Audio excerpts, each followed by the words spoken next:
Yeah, good morning, everyone. This meeting is called to order. Mr. Trobman, has anyone signed up for public comment? Good morning, Commissioners. Les Trumman, General Counsel. We do have one individual who's registered to provide comment this morning. Ms. Harrison, if you can go ahead, unmute yourself and begin. Okay, can y'all hear me? Yes, we can. Okay, 1 second.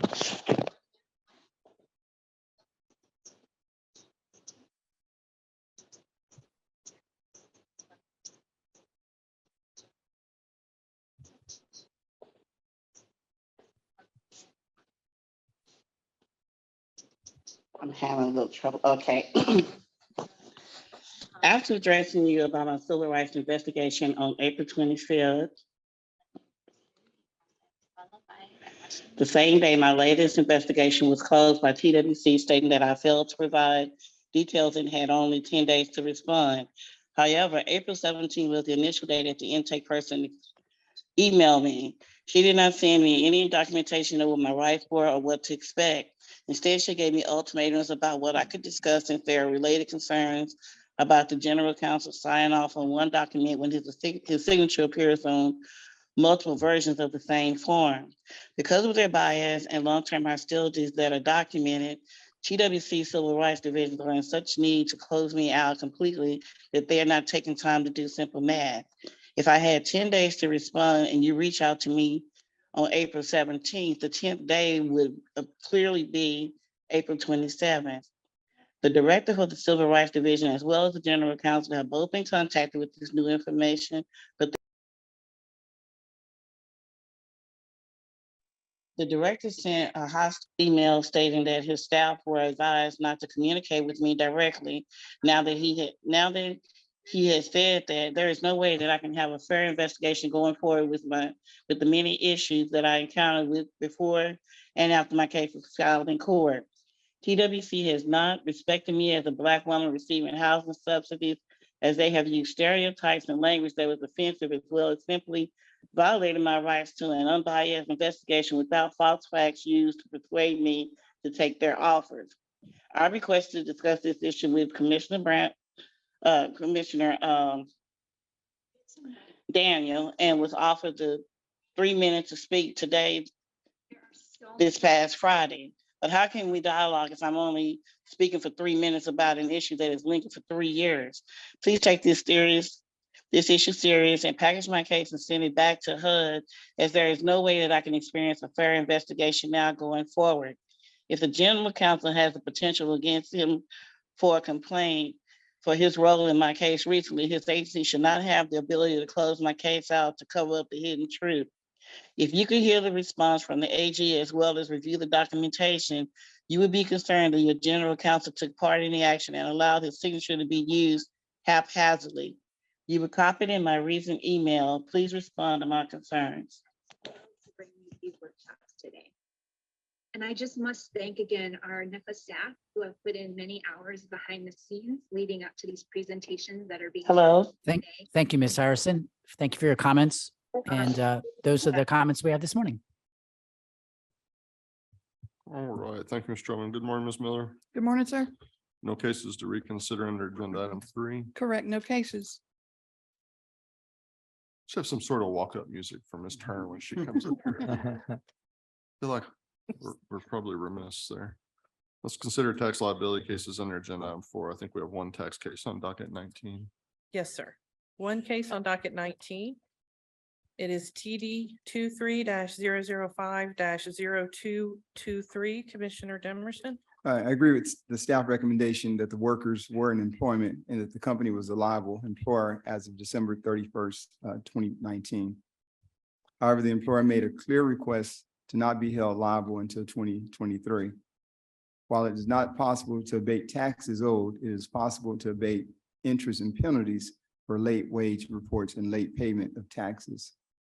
Accordingly, the decision should also inform the employer of its right to request an abatement of interest and penalties under the 2 rules allowing such requests. The employer should be directed to submit any such requests to the tax department for review and potential action. Commissioner Trevino. I agree with staff's recommendation. Chairman Daniel. I agree with staff recommendation. No fair housing cases under agenda item 5. Let me, let me go back real quick. So, I also agree with staff recommendation as well, but as it stands, but I'd like the issue, long form concurrent opinion as well.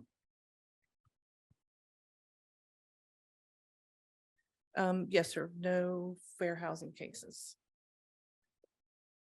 Under agenda item 6, we have no wage claim cases on docket 19 pulled for additional discussion. Correct, none pulled.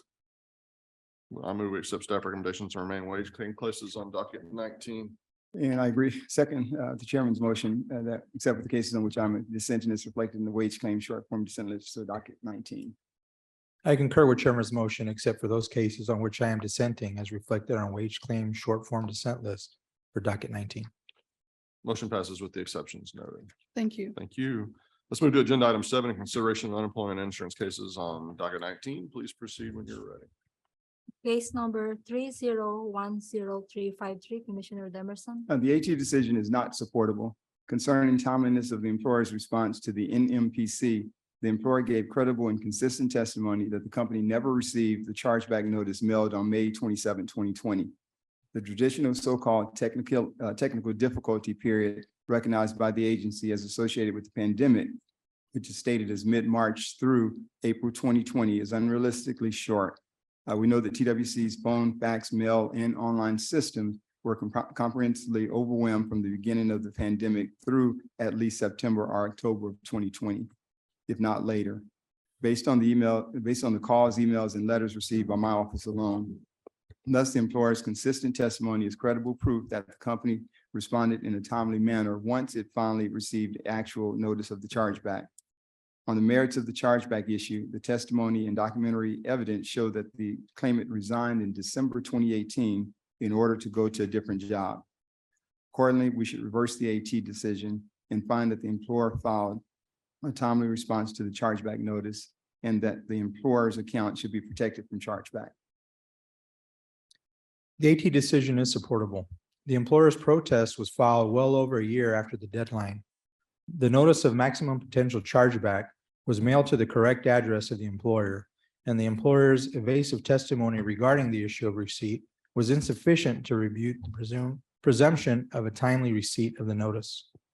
Affirm the AT, late protest to maximum, notice of maximum potential chargeback. If my fellow commissioners deem the employer's protest timely, the employer's vague testimony regarding the claimant's separation is insufficient to protect the employer's chargeback account, and the employer's account should remain charged.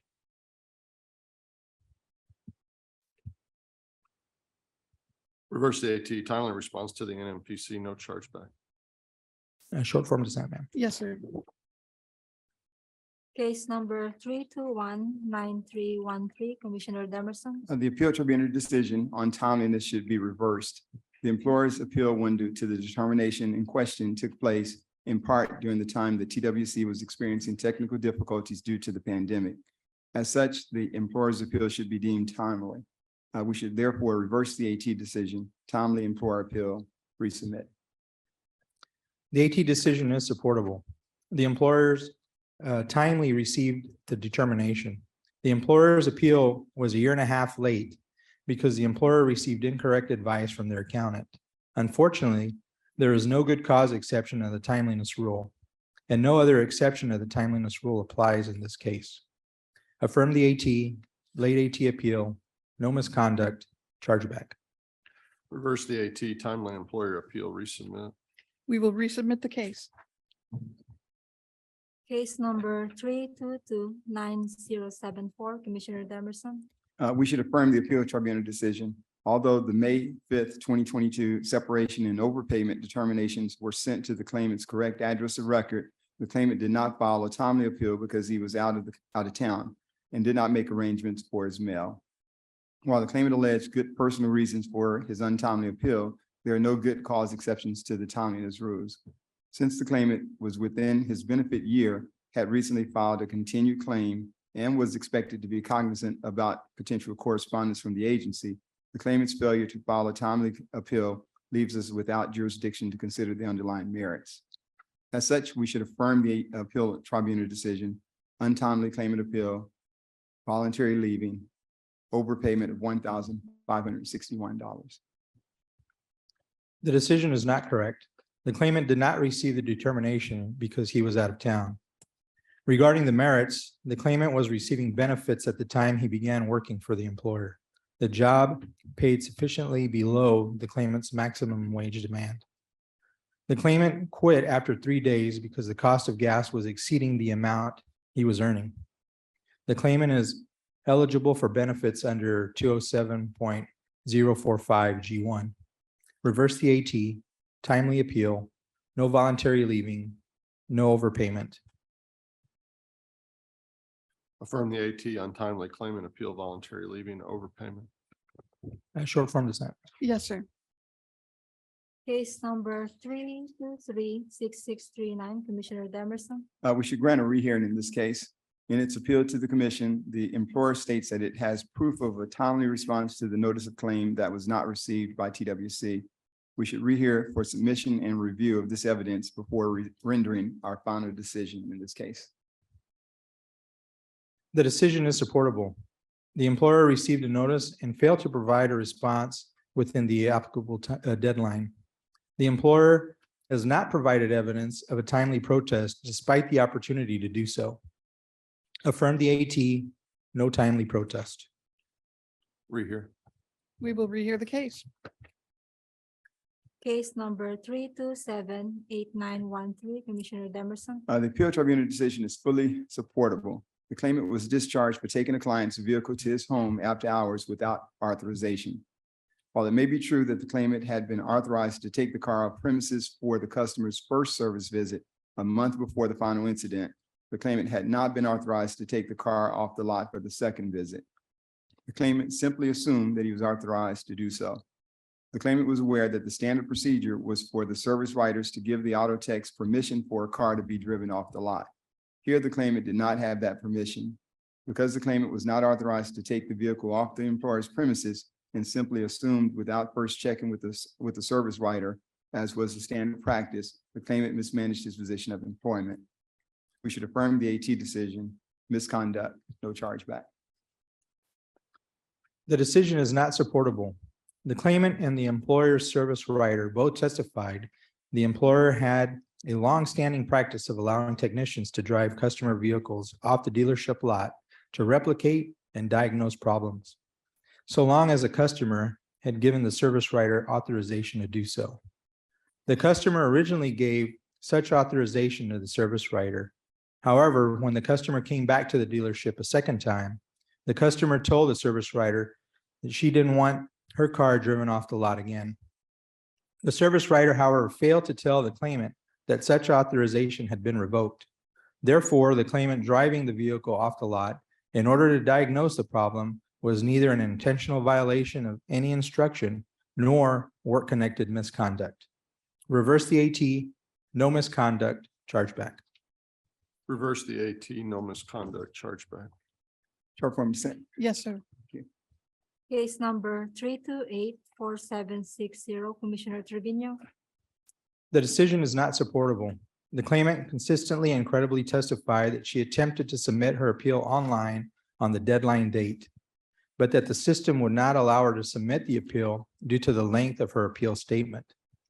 Despite the claimant making repeated attempts to edit her appeal down in order to get the appeal to submit, the system kicked her out. She was unable to get back onto the system and resubmit her appeal until 4 minutes after the deadline. Since the claimant appeal was delayed due to technical problems with the online appeal system, the appeal should be deemed timely and the case resubmitted for merits. Reverse the AT, timely claimant appeal, and resubmit. We should affirm the appeal tribunal decision. Although the claimant timely received the claim determination dated June 15, 2022, she filed her appeal beyond the applicable deadline to do so. Though the claimant alleged good personal reasons for filing a late appeal, longstanding commission rules specify that there are no good cause exceptions to the timeliness rules. As such, the claimant's appeal should be dismissed as late, and we do not have jurisdiction to consider the underlying merits. Ultimately, untimely claimant appeal, misconduct, reimbursing employer not billed. Reverse the AT, timely claimant appeal, resubmit. We will resubmit the case. Case number 329-3674, Commissioner Demerson.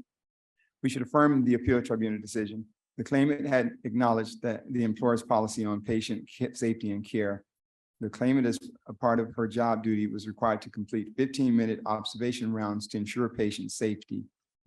The claimant was terminated when she left a suicidal patient alone in a room with multiple literature risk for approximately 2 hours, where the patient had access to machines with cords. Since the claimant was aware of the employer's rules on conducting 15-minute observation rounds, her failure to complete the task and hence placing the patient at harm was mismanagement of her position of employment. As such, we should affirm the AT decision, misconduct, no chargeback. In the alternative, the commission should rehear this case. The employer testified that they had video evidence along with firsthand witnesses who could testify about the final incident that led to the claimant's separation. Since the additional information is critical to ascertain the circumstances regarding the claimant's separation, the commission should conduct a rehearing to take testimony and admit the employer's additional evidence. I'll rehear. The AT decision is not supportable. The claimant denied the allegations under oath, and the employer's secondhand hearsay testimony is insufficient to prove that the claimant violated any employer policy. The employer claimed to have other witnesses and evidence that they chose not to present at the hearing without an explanation. As such, a rehearing would not be appropriate.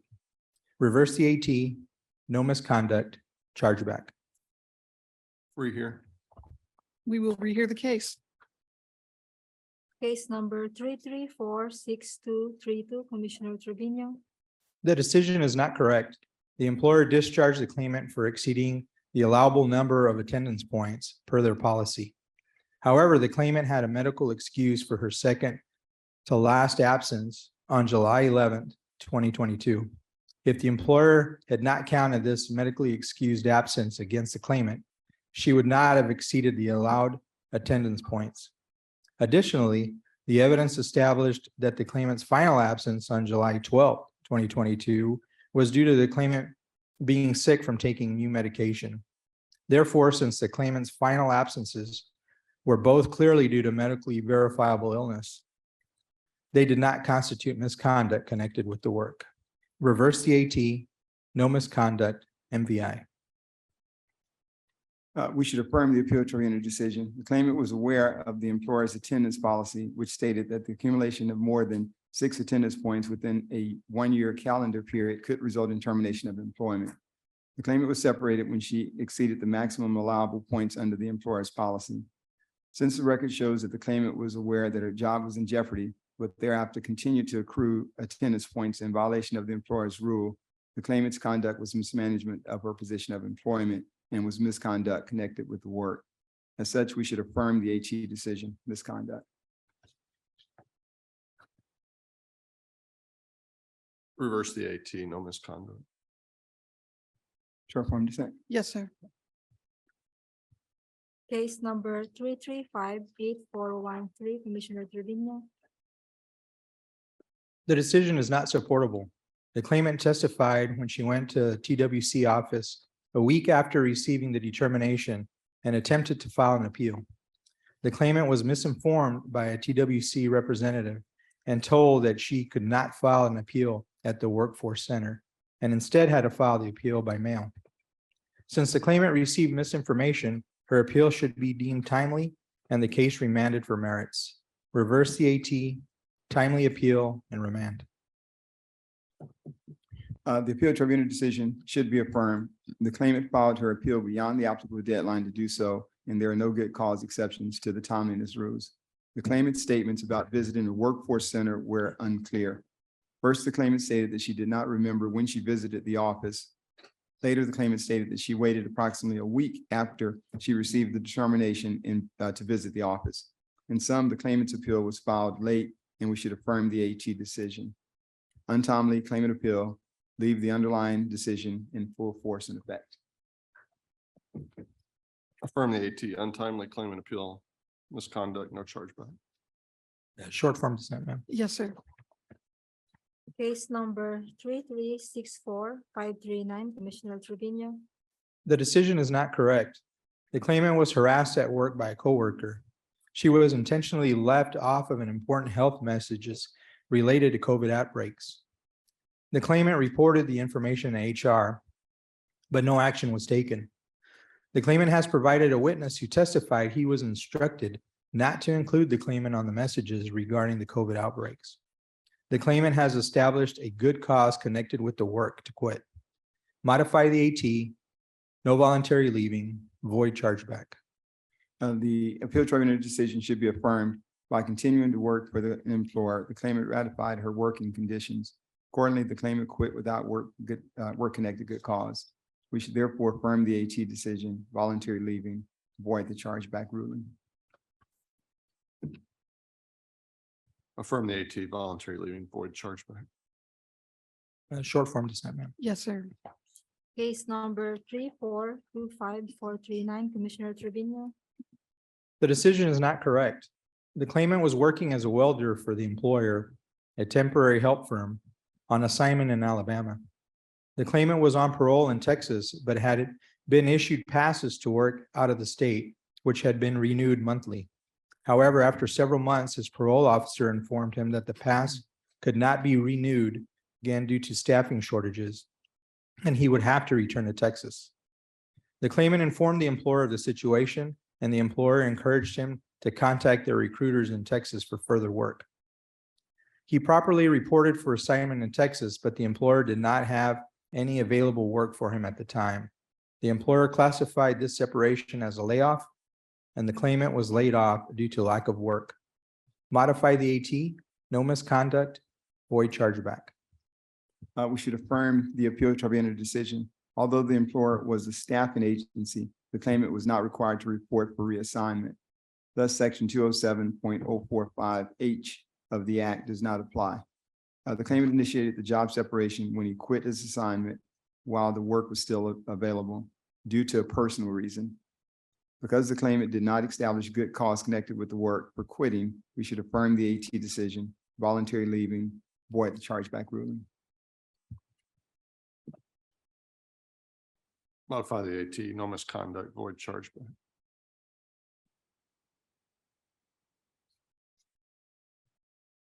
Short form dissent. Yes, sir. The majority vote is no misconduct, void chargeback.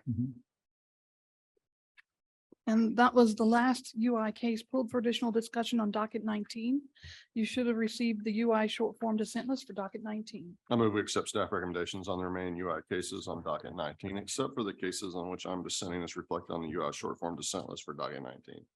And I second the chairman's motion, except for the cases on which I'm dissenting as reflected in the UI short form dissent list for docket 19. I concur with chairman's motion, except for those cases on which I am dissenting, as reflected on UI short form dissent list for docket 19. Motion passes with the exceptions noted. Thank you. Thank you. This brings us to the end of agenda items 3 through 7. We'll take a short recess.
Mhm. All right, here we go. This is agenda item 8, AEL Advisory Committee membership.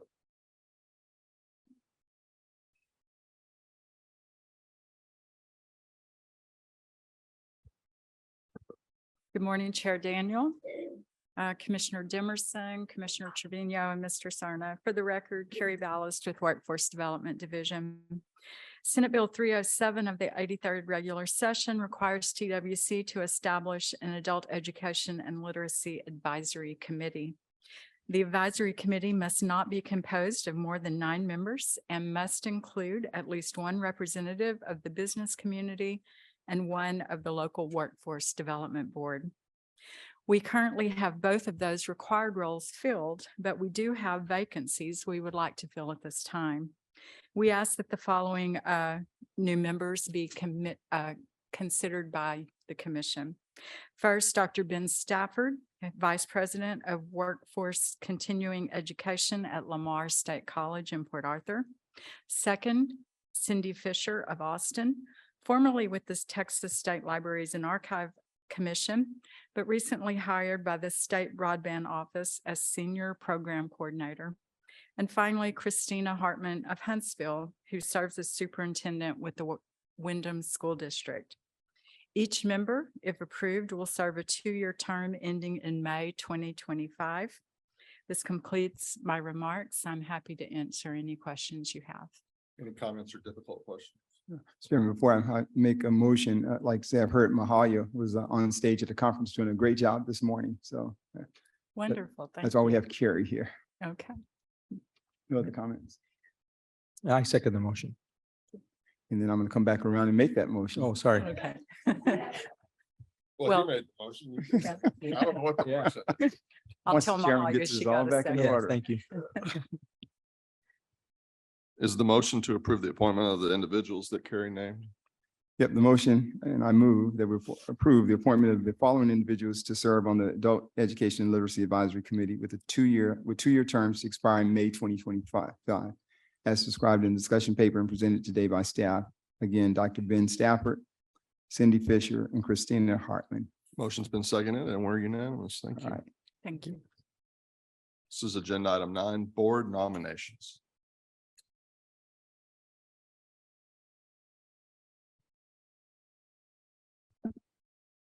Good morning, Chairman, Commissioners, and Mr. Sterna. For the record, Cherie Dudley with Workforce Development. Today, for your consideration, we have Workforce Board nominations for Gulf Coast. Staff recommends approval on the presented nominees, and I'm here to answer questions you may have. Questions or comments? None here. Is there a motion? I move that we approve the local Workforce Development Board member nominees presented today for Workforce Solutions Gulf Coast. And I second the motion. It's been moved and seconded and we're unanimous. Thank Thank you. you. This is agenda item 10, statewide initiatives. The first is expanded teacher and I should say externships, I think.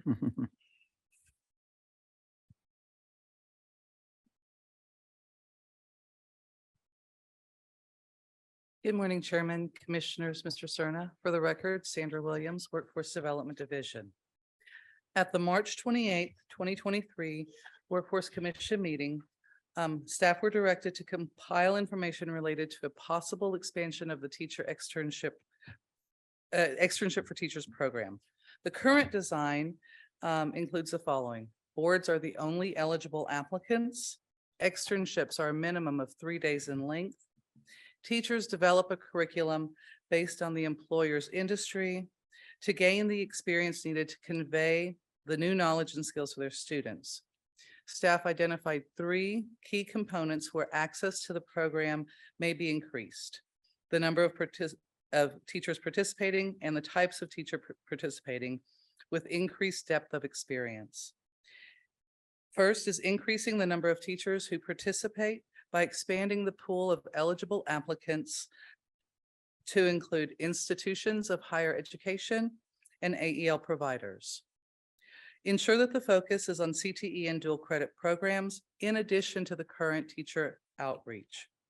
And then increasing the depth of experience by increasing the externship's duration to 5 to 10 days, with exceptions for employers that are unable to offer longer on-site opportunities, but would still like to participate. Allowing multi-employer externships where participants attend work sites on multiple related facilities, and expanding real-world experience for students by including either a field trip to the employer or a classroom visit from the employer, depending on the industry and employer capacity. Additionally, it will be required that both educators and the employer's staff have input and support for the teachers during the curriculum development. Staff seeks direction on incorporating the three expansion components in the FY24 Externship for Teachers program. This item is presented for the TWC's 3-member commissioners' consideration and approval prior to the beginning of the FY24 budget development process, and if improved, will be incorporated into the FY24 grant application for the program. That concludes my comments. I'm happy to answer any questions. Any comments or questions? Chairman, one question. In terms of the teachers, is this for high school teachers only, or does it go to middle school teachers as well? It is middle school teachers and high school teachers. Okay. And when we say high school teachers, it's also administrators. Okay. All right, thank you. No questions. And so the expansion to higher education, we would range from middle school all the way through community college, perhaps even university, if we were to adopt this today. Absolutely. This just by way of commentary, been hearing from some employers. I've heard from some CTE, both CTE teachers and some vocational directors. There's a lot of power in this externship program that we're running, and I think we've been doing a good job. I don't think we've been getting the juice out of it that I think we could possibly get. One of the things is the ability for teachers to go out on the job site, particularly where CTEs are concerned, and see what's going on. And the teachers I've had the opportunity to visit with, this has been transformative in the way they teach their class. And I think one of the issues we've been hearing from employers for some time is that students come out of school with a lot of knowledge, but they can't really apply that knowledge in the workplace. So there's kind of a retraining component off the get-go. I think this goes a long way to solve this. I appreciate staff taking this hard look at it. And I wholeheartedly appreciate the recommendations that you have. Is there a motion? Yes, Mr. Chair, I move that we approve the expansion of the externship for teachers, teacher program as described in the discussion paper and presented today by staff. I second the motion. It's been moved and seconded and we're unanimous. Thank you. Thank you. This is, we're still in agenda item 10. This is combined youth funding under statewide initiatives.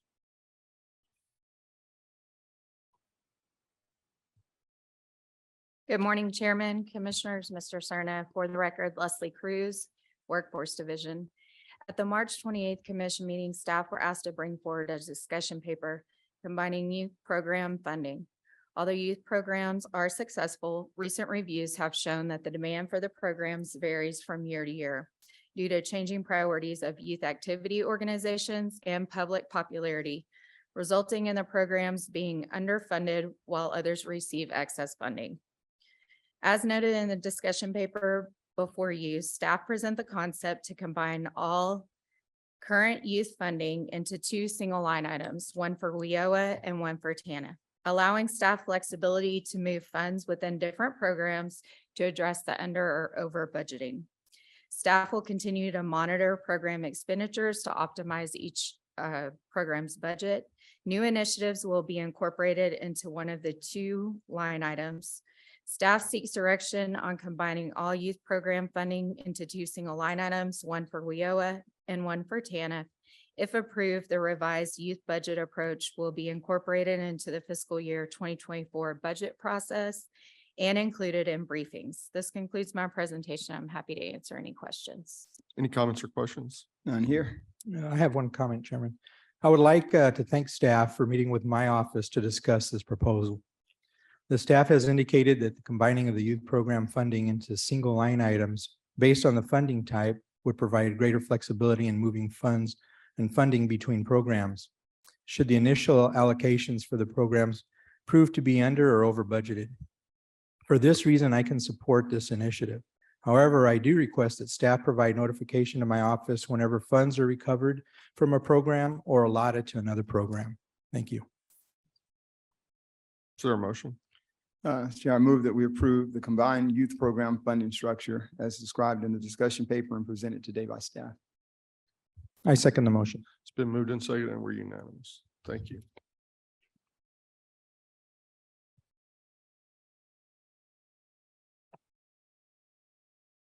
It would seem we have a legislative report today.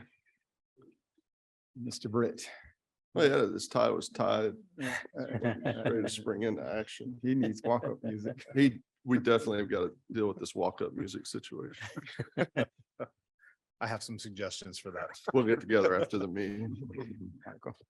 Good morning, Mr. Chairman, Commissioner Demerson, Commissioner Trevino, Mr. Cerna. For the record, Michael Britt, Governmental Relations. GR will be monitoring two federal hearings this week. Tomorrow at 10 a.m., the U.S. Senate Commerce, Science, and Transportation Committee is holding an executive session to consider pending legislation. And on Thursday at 10:15, the U.S. House Education and Workforce Subcommittee on Higher Education and Workforce Development is holding a hearing to consider ways to improve skills development. Regarding the state legislature, we have two hearings tomorrow where TWC will be providing resource witness testimony. Tomorrow at 8:30 a.m., the Senate Committee on Natural Resources and Economic Development will hear House Bill 1615 by Representative Button, and that's relating to strategies to increase the availability of childcare and pre-kindergarten programs. And Reagan Miller will be our resource witness on behalf of TWC. Also tomorrow at 9 a.m., the House Committee on International Relations and Economic Development will be considering two pieces of legislation, Senate Bill 2315 by Senator Hughes, and that's relating to the creation of a task force to develop a plan for the consolidation of the functions of workforce development administered by TWC and social service programs administered by the Health and Human Services Commission. And they will also be considering the corresponding Senate concurrent resolution. And Courtney Arbor will be the resource witness on that bill. Just in closing, we have 20 days left in the 88th Texas Legislature regular session. We do have several major legislative deadlines this week. Most notably, Thursday is the last day for the Texas House to pass House bills and House joint resolutions on second reading. And Friday is the last day for the House to pass House bills and joint resolutions on third reading. This concludes my remarks. I'm happy to answer any questions. Any comments or questions? None here. None here. Thank you very much, sir. Thank you. And Executive Director's report. Mr. Cerna, I received the most curious communication from the governor. I wanted to read this. State of Texas, the governor, to all whom these presents shall come. Greetings, know ye that this official recognition is presented to Maria Gabriela Fuentes of the Texas Workforce Commission. The governor says, congratulations on your well-deserved retirement after more than 28 years of service to the people of Texas. She couldn't have even had a driver's license when she started.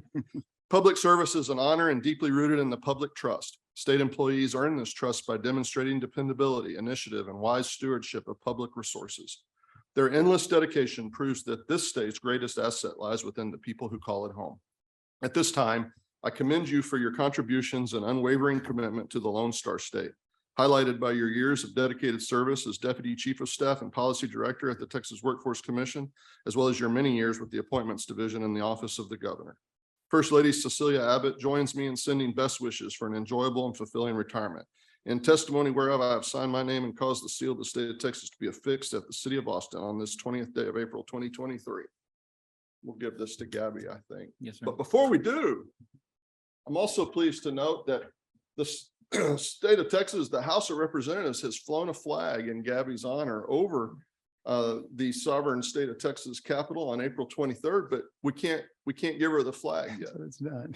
Because we decided to fly it over the commission today. So it's on the flagpole outside the commission today on May 9th, also in celebration of Gabby's years of service. And I have certificates indicating the same.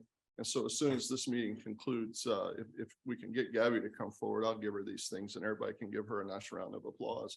But before we do that, is there any other order of business come before the commission?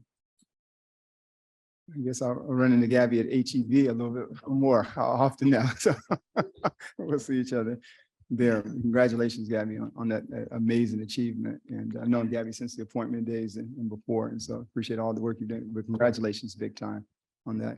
Mr. Chair, two points here. This week is Economic Development Week. And so I want to encourage all the workforce development professionals to take your economic developers out to lunch or drop by and say hi to those guys. And then secondly, I wanted to introduce our summer interns. It's getting ready to start. And so I want to point out Alexandra Reagan, if you'd stand, Alexandra. And she's going to school. Where are you going to school? Ohio State University. But we're going to get her back here to Texas. And so she has an interest in history and policy and the things on that side. So I'm delighted to have Alexandra on the team. She says she's real quick on her feet. And I said, I won't stand you up to the chairman or whatever, who's real quick on his feet, but I'd love for you guys to kind of get into a conversation at some point, but. I'm sure we will over this, the Ohio State situation. Right. Great. Oh, I'm looking forward to it. She's already talking and not sitting down. She's a quick study, Oh, yeah. Commissioner. That's Yeah. all I have. Okay. And I just wanted to congratulate Gabby as well. It's been a short time since I've known her, but she's been very helpful to my wife and I since we've been here in Austin. So congratulations and good luck. Thank you. I have worked with Gabby for more years than either one of us would really reasonably admit to. She is an absolute delight. I wish her very well. When you sort of mathematically reach this point on the retirement scale, you have to start making decisions for yourself and your family. I'm happy for it. I hate for her to not be able to see her every day and to work with her, but this is a wonderful thing. And it's a wonderful opportunity for her. And I'm glad she's taking it. I'm glad she earned that right. With that, I'd entertain a motion to adjourn the meeting. So moved. I second the motion to adjourn. Been moving second to adjourn and we're adjourned. Thank you.